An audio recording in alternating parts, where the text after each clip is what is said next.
programming here on Channel Africa on our YouTube channel. So we are inviting you to engage more of your senses as you engage in Africa in business this afternoon. It's gone exactly 9 minutes after 4 p.m. Central African time. Welcome to it. I'm Thami Ngubeni. Get the news, music, and lifestyle of Africa on Channel Africa, the African perspective. Connecting Africa to the world.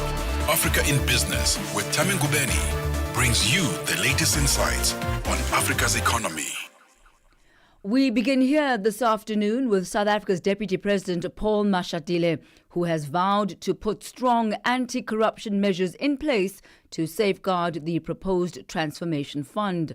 The fund aims to raise nearly $5.4 billion over the next 5 years through voluntary contributions from both the public and the private sectors.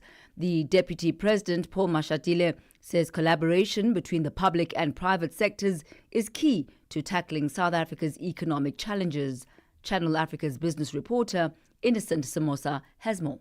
South Africa's Minister of Trade and Industry, Pak Stau, says the core mission of the nearly $5.4 billion Transformation Fund is to support black-owned businesses and empower them to play a central role in driving the country's economic growth. This fund is designed to expedite progress. It will prioritize high-impact projects that address urgent economic and societal challenges, whether modernizing critical infrastructure, scaling renewable energy solutions, or empowering industries to adopt advanced technologies. Second, the fund will ensure that growth is equitable. We will direct resources towards initiatives that dismantle barriers to opportunity, geographic, demographic, and socio-economic. Meanwhile, Deputy President Paul Mashatile emphasized the importance of strong collaboration between the public and private sectors to deliver real lasting impact. Program Director, we must collaborate to eliminate structural barriers and establish equitable opportunities for all. We must focus on industrial policy, infrastructure investments, and social grants to foster inclusive growth and protect the most vulnerable in our society.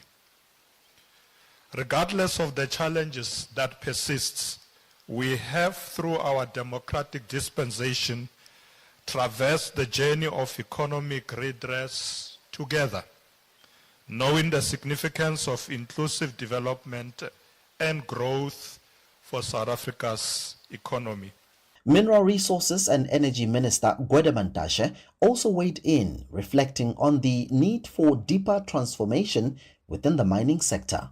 That mining is the most transforming sector in the economy. I want you to demystify that and say it's not true.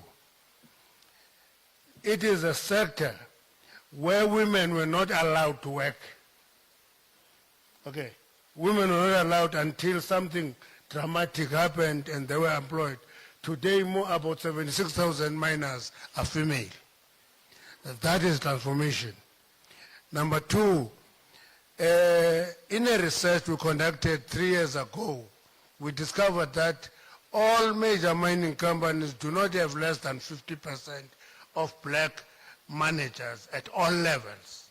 Representing Business South Africa, Busi Mavuso spoke candidly about the transformation journey in the country and outlined key areas where she believes government can focus its efforts to accelerate progress. What capacity is there in the development sector to support enterprise development, and how would the proposed fund attract and develop that capacity?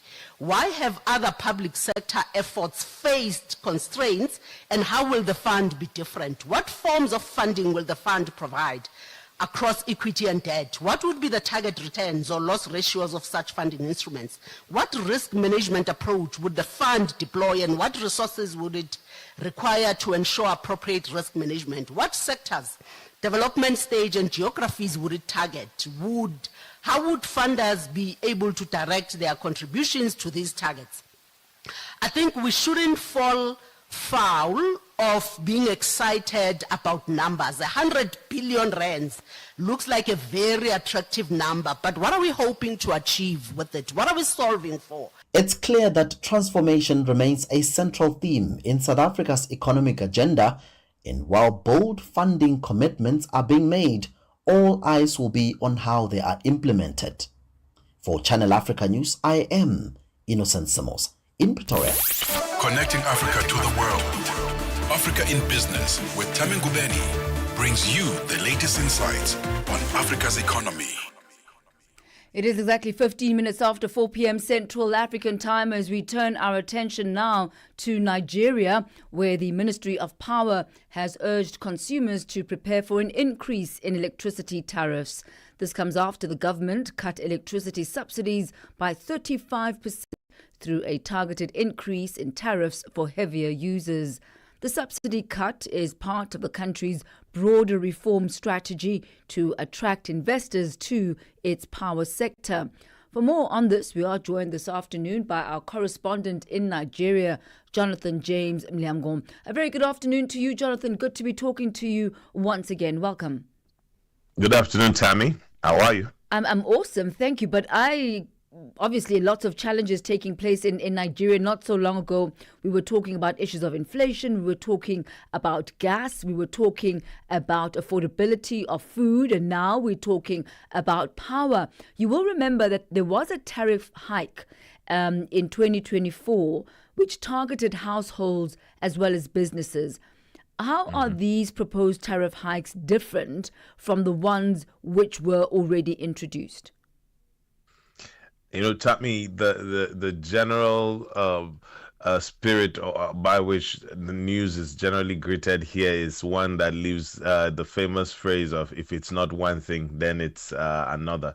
But basically, you can imagine how people who already feel that they pay way more than they should be paying.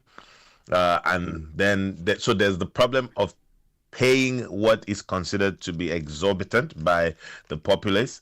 Then there is not getting hours of power that are being paid for on the other hand. And then there's also even the other myriad of issues that exist whereby we still have unmetered houses. We still have scenarios where when power cuts happen due to maybe rainfall that comes with winds and then knocks off cable lines and all of that, it takes sometimes days, weeks, in some instances months before power is restored. So there's this myriad of problems generally associated. So you can imagine even hearing the government hinting at a possibility of increase. Now, like you said, last year there was an increase in power tariffs, but what the government did was to say that increase was largely for what it calls the Band A category, because it has classified or categorized power payment into three categories. Band A, which is said to have over 20 hours of electricity daily. Band B, which gets up to about 17 or so hours, and then Band C, which receives much less.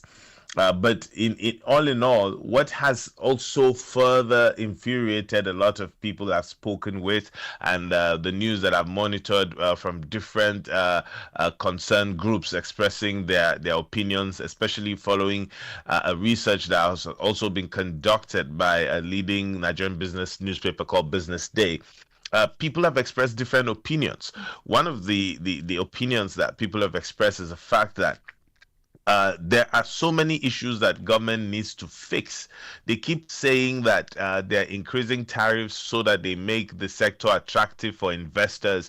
But many people say from when the investors who came in to take over the distribution level of the power sector, we were promised that it's going to lead to better power distribution, and the issues of power would go away. But at almost every turn, the problems seem to come back, maybe with even more force. You would find it amazing to know, or surprising to know, that just within the last 1 year, the total times that the nation's national grid system has collapsed, they number way over 5 times. And many have said these are issues that need to be fixed to make the sector attractive and not to continue to throw down the weight on the consumer.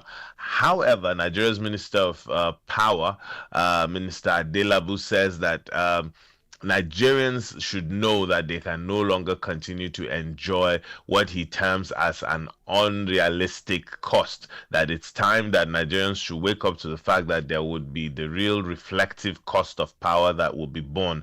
But then again, so it leaves you with a mixed bag of different reactions. But one thing certainly is many people say it's too early, too soon. I wonder if you can comment on this, that it has been reported that a large number of businesses, including around 60% of manufacturing companies, have actually left the national grid due to the power outages and have found alternate means of power. How is this then affecting the national grid? How is this affecting the national energy supply, especially because you're losing, or they've lost, a large number of businesses due to the inefficiencies? You're correct about that. There continue to be people who are, in fact, almost everyone getting into new business now significantly does a consideration of how they will be completely off grid. I have two businesses that I know that came up in the last few months, and one is a major production business, and from the very beginning, their plan was to completely be off grid and to generate power through gas. But these things always end up having an impact on the end consumer, because the consumer will always pay. And many have argued that why do people have to do that when there's already infrastructure that just needs to be made more efficient, and thereby reducing cost of production and thereby making businesses attracted to produce. In fact, the sad thing, Thami, is some businesses have even completely left Nigeria in total, citing a very high cost of production. And top on the list, which is power. Then, of course, followed by issues we suffered earlier of inconsistencies in the exchange rates. So all of this, always technically results into loss of jobs, into less revenue for the government, and the list can go on and on of the many negatives that it comes with. And it also does end up being a balancing act, really, for government, because if you look at the numbers for Q4 in 2024, the 28 grid connected power plants had about over like 5.296.98 megawatts of available generation capacity. And that was an increase by about 3.8% or so from Q3. Yeah. So yes, you're seeing an increase in generation capacity, but there was also a reduction in energy takeoff by distribution companies. Is that something maybe that you could expand on? Yeah, so in previous meetings that I've been and attended a few conferences on power, part of what the discos, that's what we call the distribution companies, have always said, because the gencos, the generation companies, say, look, which by the way is still in the hands of the government, they say, look, we are generating enough capacity to increase and stabilize power supply. But the discos say yes, they get that, but even when they buy bulk of this power, the ability to distribute is hindered because the grid generally hasn't got the capacity to carry this even mega power that has already been generated. So what you find is when you have like a whole week of consistent power, because of the load and the consistent load that is carried, you will start to have a lot of issues that happen. And what many people have said is, look, the discos were offered this distribution companies based on certain conditions, and part of the conditions incumbent on that was that they were meant to invest significantly into the distribution. But then what has happened is they have held back on investment. They've tried to milk out what they can because a lot of people who at the time acquired these discos were generally being accused of being cronies of people in government, and they were not professionals in power. They knew next to nothing about power, and as such, some of them have even had to be bailed out. Some have actually technically just gone under, and they've had new companies that have come in to take over. Like in the case of Abuja Distribution Company, a new company had to come in and take over, and we've seen that replicate in other instances. So those are the issues, Thami. Thank you so much for unpacking those issues for us so extensively this afternoon, Jonathan James. You have yourself a splendid evening further. You too, Thami. Thank you. That's our correspondent in Nigeria, Jonathan James Mlamgo, taking us to exactly 24 minutes after 4 p.m. This is for when you have to wake your neighbors up. Weekends, 3 to 6 in the morning. On that beautiful piano tip. This is Angelic, hanging out with Demtuda. And the musical chef, Wamuhle. It basically means you are beautiful. You know what? It makes me think though, if I were a woman, I would be very appreciative, meeting guys that will tell you that you are beautiful. But I think the annoying part though, you know those ones. Baby, my size. That one should be very annoying. Yeah, no wonder I'm not a woman. When you have to wake your neighbors up, play them the morning switch on the weekends with the Shy Guy, 3 to 6 in the morning, Central African Time. Parlez-vous couramment le français? Êtes-vous passionné par la radio? Et êtes-vous qualifié pour travailler en Afrique du Sud? Envoyez-nous votre CV et vos 3 minutes démo en MP3 à @channelafrica.co.za pour avoir une chance de rejoindre la famille Channel Africa. Si vous n'avez pas de réponse après 14 jours, cela signifie que vous n'avez pas été retenu. Channel Africa, la perspective africaine. Stay ahead with Africa in Business, where Thami Ngubeni unpacks your go-to source for Africa's economic trends and development. It is exactly 26 minutes after 4 p.m. Central African Time. Now, the head of the Special Investigating Unit, Advocate Andy Motibi, says the unit is experiencing increasing threats against investigators. Now, this is the SIU in South Africa. Motibi was speaking at the opening of the 4-day 15th Commonwealth Regional Conference of Heads of Anti-Corruption Agencies in Africa in Cape Town. Delegates are convening under the theme Enhancing Inclusive Participation of State and Non-State Actors to Prevent and Combat Corruption. Zaylene Merrington reports. Different corruption busters from at least 21 countries are under one roof to discuss ways to combat and prevent corruption. And while they are trying to make a dent, the pushback is also getting stronger.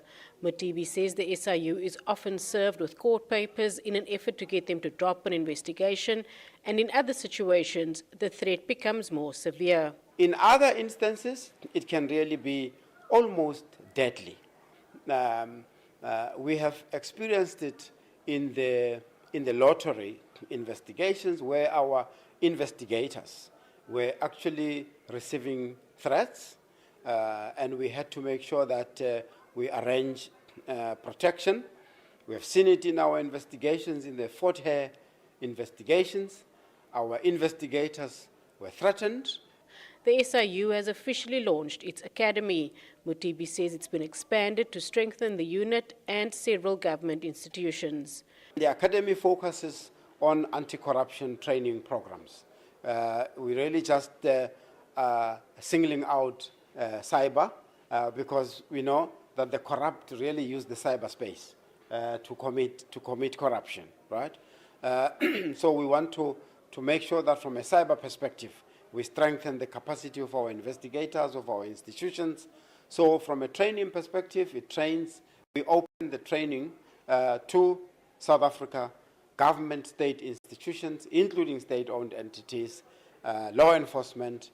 We also speaking to other stakeholders, like the civil society and so on. Justice and Constitutional Development Minister Mamoloko Kubai says as cybercrimes continue across the globe, law enforcement must also incorporate modern technology in their investigation methods. Through artificial intelligence, vast amounts of data can be easily analyzed and patterns can be detected much faster.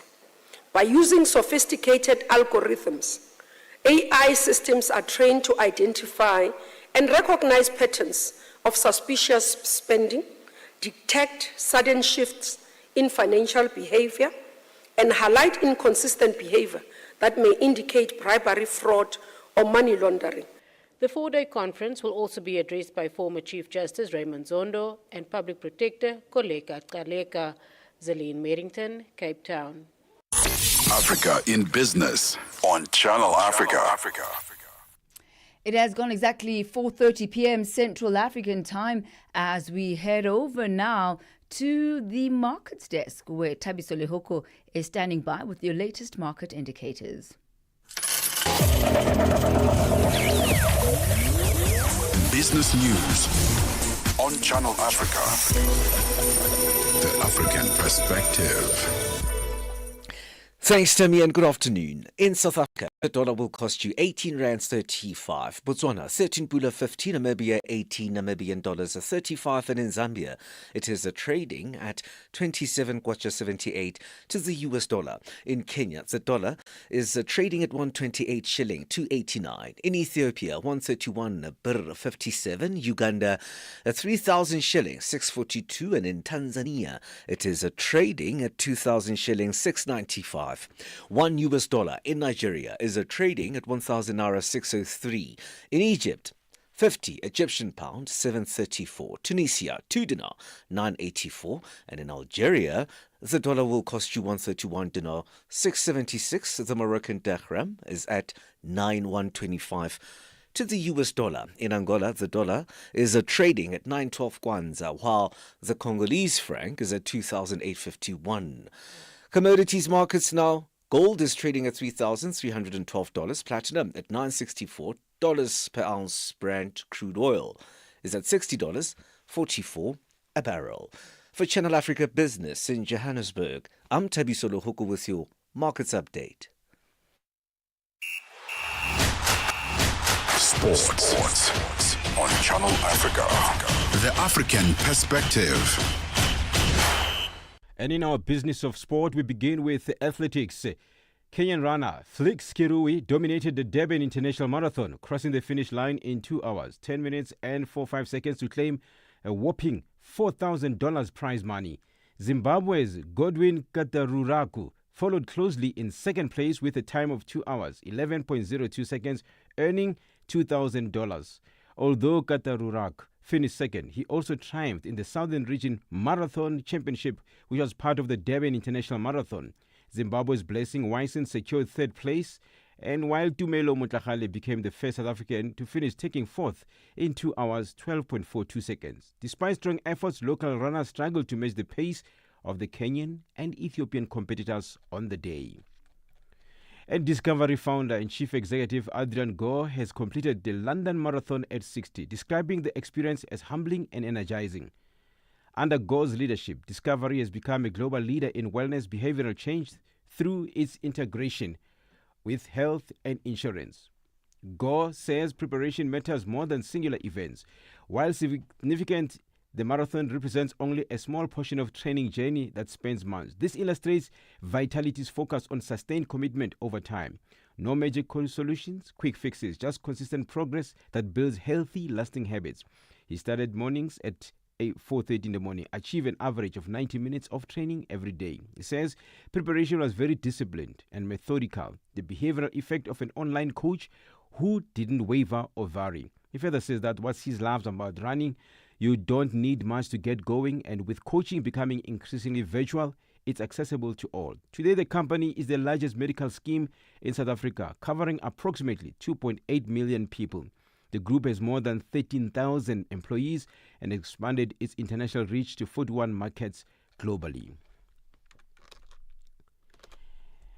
And in golf news, Scotty Scheffler won his hometown CJ Cup Byron Nelson Sunday by 8 shots. His 253 total, 31 under, tied the lowest 72-hole aggregate score in PGA Tour history.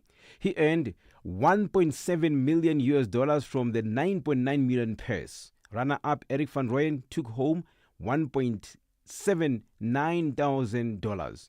Here is the full prize money breakdown, including that which golfer earned from the 2025 CJ Cup Byron Nelson. The list includes, at number 3 is Sam Stevens, $683,100. Number 4, Jordan Spieth, $485,100.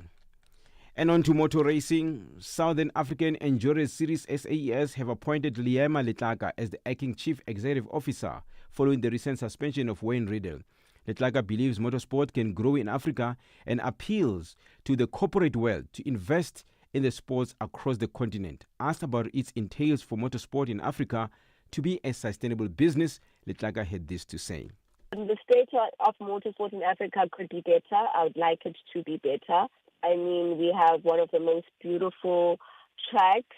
We have Kyalami, which is such a beautiful track. We have Kabeja, which was also such a beautiful track. I just want motorsport to be recognized in South Africa. And I think the real reason why, or in Africa as a whole, I think maybe the real reason why it's not recognized is how expensive it is.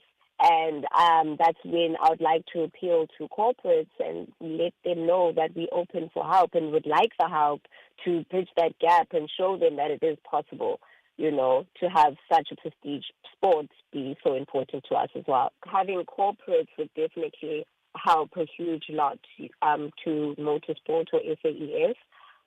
Also, corporate sponsorships, any such things of that sort would help us, especially with the bridging gap, you know. We'd also like to run SAES like how clubs like Juventus in Europe run their series, you know, monetize off it and make sure that right now all the money that we make, we try to put it back into the business so there's flow of it, you know.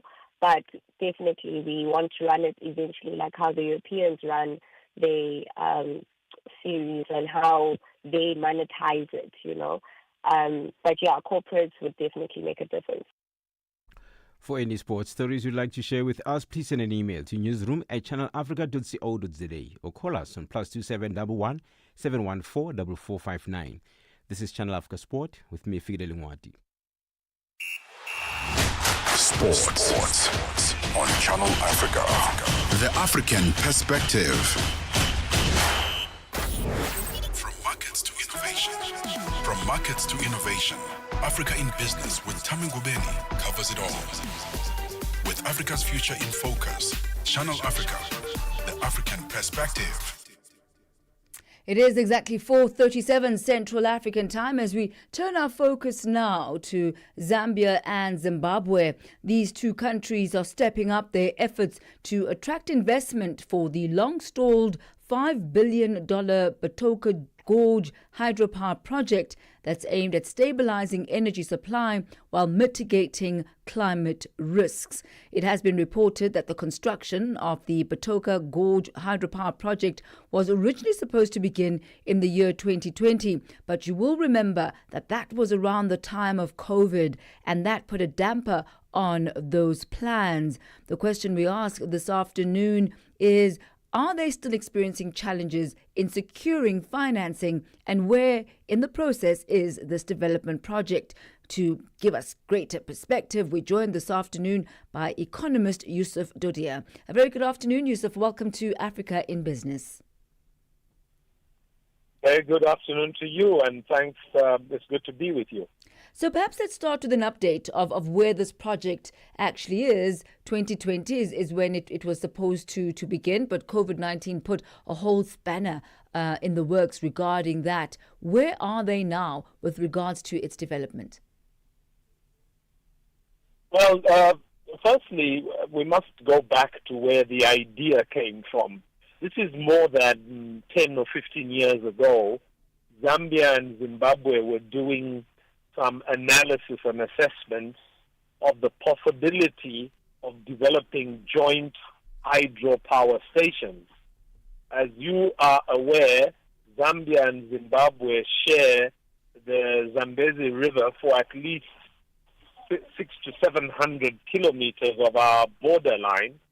And along that river, we had the Kariba Dam, which was built in the 1950s. And we have two power stations, one on the Zimbabwean side called the Kariba Power Station, and the other one on the Zambian side called the Kariba North Bank Power Station, which generates about 1,000 megawatts for each country. But 10 to 15 years ago, again, the countries got together and engaged with an institution called the Zambezi River Authority, which monitors and manages the waterways between Zambia and Zimbabwe along the Zambezi River. And a program was assessed to develop a power station called the Batoka Gorge Power Station, which was designed to generate about 2,400 megawatts of power, and again, to be jointly developed by Zambia and Zimbabwe. Now, because of COVID, this particular project came to a standstill. But I think beyond that, also the national debts of Zambia and Zimbabwe, the quality of the economies, prevented this project from going forward. Now, for Zambia, we've restructured our debt. We're in a position where we can look at economic infrastructure with a fresh view. And this is really where we are today. We're looking to join hands with Zimbabwe and build this power station, which should be able to give 1,200 megawatts to Zambia and 1,200 megawatts to Zimbabwe. And we hope that this project will kick off within the next 12 to 24 months. It seems like there have been some challenges in securing financing for this project. What is the status of that? And who is on board? Well, yes, the financing became a challenge for several reasons, but I suppose the biggest reason is that we had the challenge of this debt burden that needed to be rationalized, needed to be restructured in order for Zambia to be able to attract more debt from the international lenders. And the same applies to Zimbabwe. So I guess we are now at a position where there's clarity on the way forward, and that both Zambia and Zimbabwe jointly can engage the international community and possibly even a particular funding country like China that has both the technology as well as the financial resources to develop this power station. If we look at the economic position, Yusuf, of both Zambia and Zimbabwe, if we look at Zimbabwe, Zimbabwe is grappling with $21 billion of debt. Zambia remains in default and is still negotiating a debt restructuring deals. And this is 5 years after missing its loan payments. What type of guarantees can these two countries offer investors? Well, I think what we are likely to see is not so much that Zambia and Zimbabwe will attract private investors in the development of this particular hydropower station.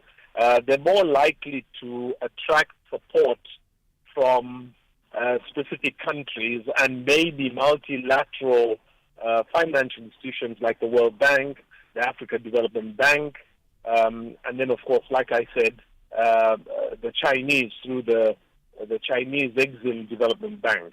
Now, from Zambia's point of view and Zimbabwe's point of view, I guess, the idea is that, look, we know we have debt, we're restructuring that debt, we know we have to service debt, but an investment in hydroelectric power for both Zambia and Zimbabwe will improve the quality of the economy for both countries, and the improvement of the quality of the economy is likely to result in higher revenue collection by both countries to be able to service the debt they already have.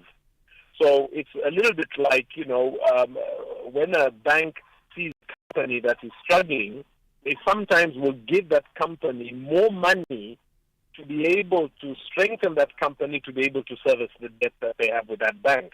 And this is quite the same picture that we see. So I guess that is the angle that both Zambia and Zimbabwe are going to take. So if we look at the timelines here, we do understand that the project is racing against time as we speak now. But should they fail to announce new bidders by September of 2025, what implications will this have on the project? Well, of course, timelines generally result in the costs going up. There was a time when you could easily say that a power station, a hydroelectric power station, would cost $1 million per megawatt. So 2,400 megawatt power station would be $2.4 billion. But as you can see, the numbers have gone up to $5 billion, so we're now looking at something like $2 million per megawatt. And these are the implications of the passage of time and the increase in costs and the increase in the cost of financing that have this impact on any project. So yes, it's going to cost us twice as much, but like they say, better late than never. So, we're going to have to hit the road running with this project. And I guess the most important thing is to have it done very quickly, very cost effectively, and very efficiently to be able to control the cost, but of course, ultimately, to be able to deliver this extra needed electricity to both nations to make the nations more productive. Do we have an estimated time of production?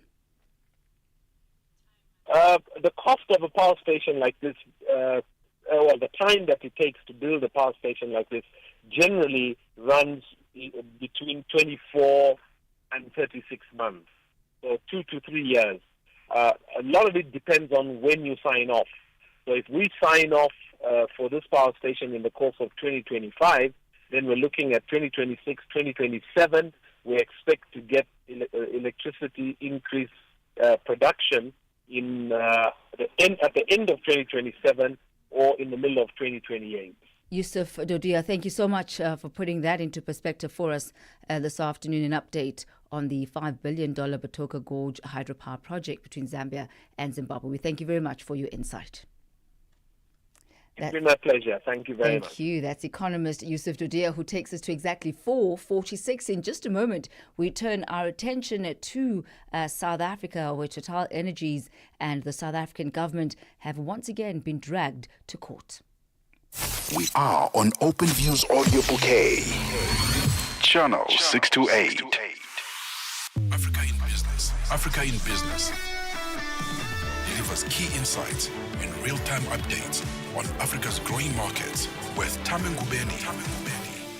The African Perspective on Channel Africa. Channel Africa.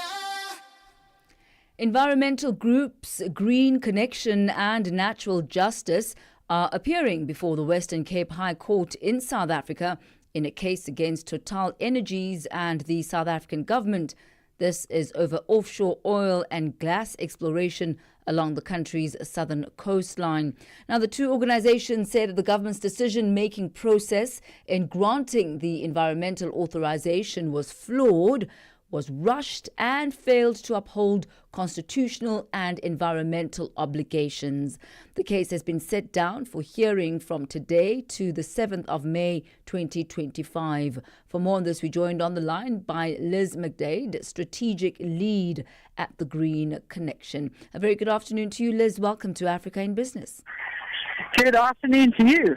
So perhaps let's start at the beginning. If you could give us a bit of background of this case, what is the point of contention? So every time you want to do drilling in the ocean, obviously you have to take into account the impacts on, say, the thousands of people who depend on the ocean for their livelihoods.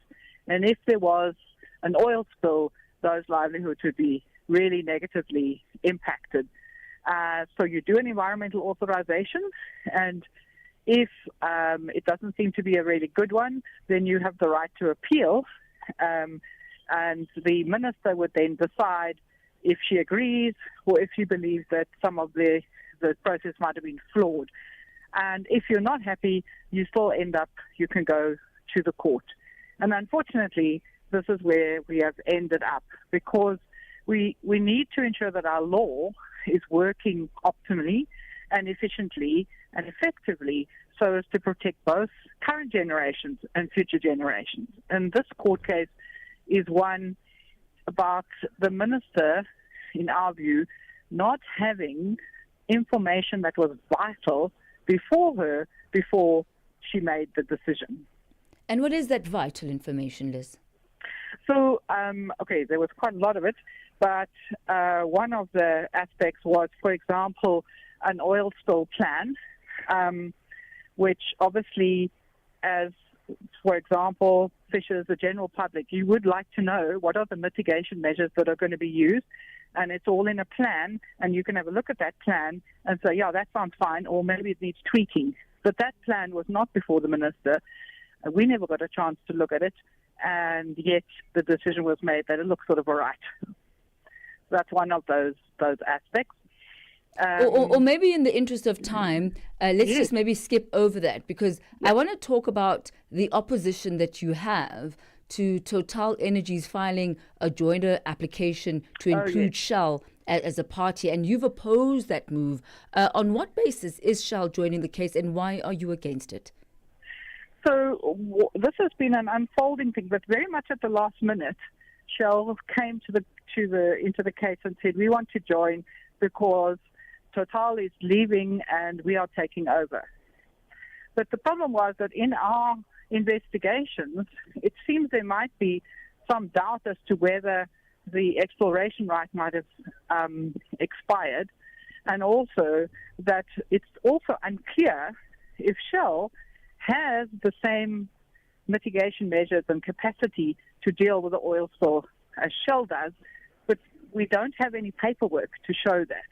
And so Shell, in fact, didn't seem to be in the court today, but this will be something that will be debated again tomorrow.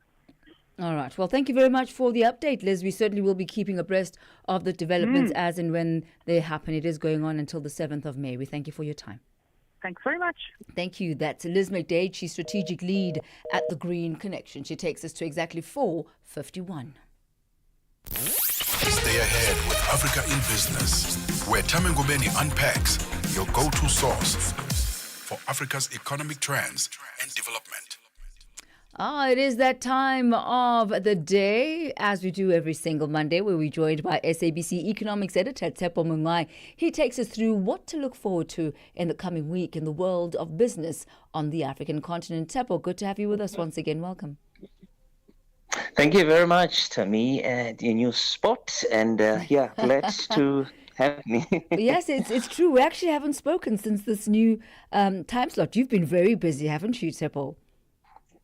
Yeah, no, we trying so that we can get as much as possible for the nation and for the continent as well. Very, very much appreciated. Well, let's dive straight into it with ratings agency Moody. They've upgraded the city of Cape Town's investment rating. Although the country, it does remain in junk status alongside South Africa as a whole, but it has been upgraded nonetheless. Could you talk us through why? No, absolutely. The city of Cape Town has, compared to a number of cities, been doing relatively better, particularly when it comes to revenue collections. But also other area is and the issue of debt ratio. They've managed to ensure that they keep their debt ratio to operating revenue at not more than 45%. So all those things have been in favor of the city. Of course, as you correctly pointed out, they are still in junk status. We know that the country, in terms of Moody's, is at BA2. And we also seen that, of course, they will also be at BA2. So they are going to be aligned with the sovereign. But of course, we don't know if the sovereign will maintain this particular level going forward, because there are a number of risks. And unfortunately, if those risks persist, we may see that the city will also be impacted. As much as we know that the city, of course, raises most of its revenue, more than 80%, but they are quite aligned to the sovereign. Whatever happened to the sovereign tend to affect them quite a great deal. The issue around financial management, the city has also demonstrated a lot of goodwill. They've come up with a lot of initiatives to deal with strong financial management, and that's why they were upgraded this time around. And I think it's also important to highlight the fact that this is the highest rating among the country's major metros. And let's move on to Angola, and they're looking at an IMF loan. Could you tell us more about that?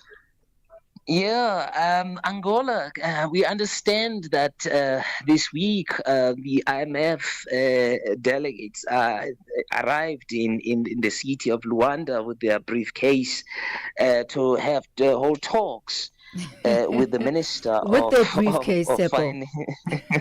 Absolutely. They brought their briefcase with them. Absolutely, with a lot of documents. So they are meeting Vieira da Souza, who's the Minister of Finance. You know what's worrying, and it's likely to be a trend, the fact that the foreign aid in many African countries, of course, has actually declined substantially. And that's one. Number two, and this will be relevant in the case of Angola, if you look at international oil price, they have plummeted.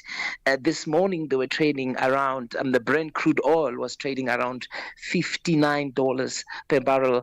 And in their budget, the minister actually said that their budget is based, that's the 2025 budget, is based on the oil price of around $70 per barrel. And you look at what the Saudi Arabians are doing, they are pumping a lot of oil production in the market, and we are told that they want to gain the market share. And this goes against the OPEC Plus, who wants to control the price so that the prices remain elevated. That is undoing all those efforts. And that is why good for South Africa, of course, is that in many African countries, because they are net importer of oil and fuel, it's good for inflation. But for those oil exporting countries like Angola, it's really, really bad. So because there's going to be a shortfall on their budget, on their revenue, they need financial assistance. The problem is with their bonds have rallied substantially. They've also been going to the Chinese using what is called the loans that are backed by oil. And definitely that is not going to work this time around, because you cannot keep on giving the Chinese your oil reserves as a guarantee for loans. It is quite risky. So now they're running to those multilateral organizations, but it's going to come up with a lot of austerity, of course, and that is not always palatable things for residents. But I don't think they have any options currently available. They've just been kicking the can down the road. They're running out of options, and it looks like the IMF loan would be the most viable thing to do. And I do expect that perhaps later this week or maybe next week we'll get the details of that particular loan. And in the interest of time, we literally just have 1 minute left, but I really want to talk about this, if we can just wrap it up quite quickly at TAPO this afternoon. Nigeria's private sector sustaining its growth momentum into the second quarter of 2025. That's some positive news coming out of Nigeria, especially considering the removal of the incentives that have been offered as far as electricity is concerned, but it's looking like the private sector is experiencing some sort of growth.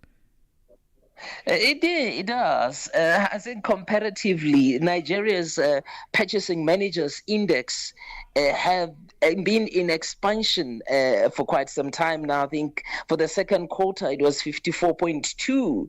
If you think South Africa, we hardly touch 50, which is the expansion. We remain in contraction. It's not really looking good. And what is interesting about the Nigeria's picture is, despite the fact that during the period under review, they've seen inflation creeping up a little bit, they still have challenges with the currency, the naira. Of course, not as bad as it used to be, but as a result, there's been a bit of inflation. They've been hiring. In fact, in that purchasing managers index, employment has been growing for the 5th consecutive month. So it is really good. New sales orders are up, and there's been a lot of improvement when it comes to business conditions, and that's on the back of strong customer demand. So people have been buying those productions, they've been buying those whatever that they are producing in the economy, and as a result, but there is still some concerns going forward, although this picture looked very good during the second quarter. It certainly did. I think in many ways it does tie in with the fact that almost about 60% of manufacturers have actually gone off-grid and are now using alternative, power supply. So that also really does keep them in business. But Tsepo, we'll have to leave it at that. I look forward to next week, Monday, when you give us all the latest from the African continent. You have yourself a splendid one further. You do the same, Thami. Thank you so much. That's Tsepo Munga, who takes us to exactly 5 p.m. Central African time. From myself, Thami Ngubeni, and the entire team, our producer, Mabubu Loka, technical producer, Ndando Lutuli, and social media, Nzako Mashaba. You have yourself a splendid one. We hand you over now to Vue d'Afrique with Joël. The French news coming up at 5 p.m. Vue d'Afrique, un magazine des actualités en français sur Channel Africa. Rendez-vous du lundi au vendredi avec Joël Mouteba sur Channel Africa de 15h à 16h, temps universel. Channel Africa, la perspective africaine.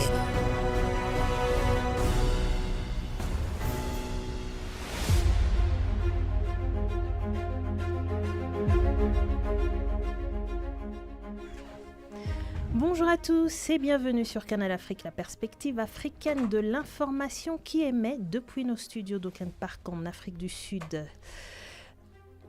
Tando est à la mise en onde de cette édition de Vue d'Afrique dont voici sans tarder les grandes lignes. Montée de la grogne au Mali contre une possible dissolution des partis politiques et la proposition d'octroyer un mandat présidentiel de 5 ans au général Assimi Goïta.